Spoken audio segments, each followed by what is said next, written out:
And that breaking news here at 6, the U.S. Supreme Court extends its order blocking the payment of full SNAP benefits. Thanks for joining us. I'm Julie Cornell. And I'm Rob McCartney. That news comes as the federal government shutdown could be nearing an end.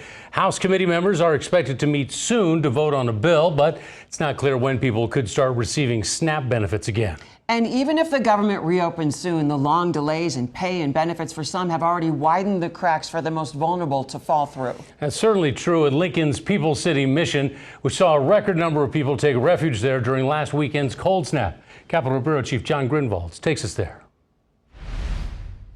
Come sweltering heat or biting cold, one thing remains the same. The People's City Mission is buckling under the weight of the community's needs. It's become almost undoable. The shelter was designed for 250 people. Monday night saw more than 400 guests. We have over 150 women and kids and men on the floor, in addition to the beds that we totally occupy. Pastor Tom Barber says the problems stem from a combination of factors, including the government shutdown. So the construction of a new women and children's shelter just across the street can't come soon enough. In the 118-year history, the mission has never turned anybody away. I don't want it to happen on my watch, but it is possible. But it's not just at the shelter where the quiet crisis is clear.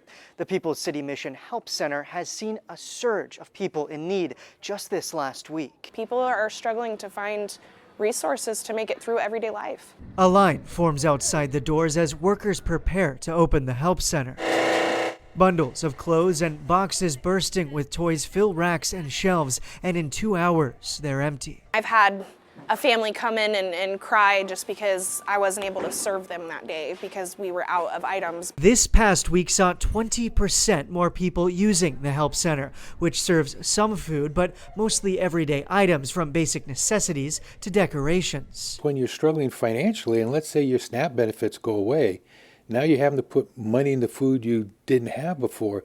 But now you're not spending it on something else. That something else could be a pair of shoes, socks. Leaders at the mission say the end of the shutdown will bring some relief, but they're preparing for a hard winter. Reporting for KETV News Watch 7, I'm John Grinwald.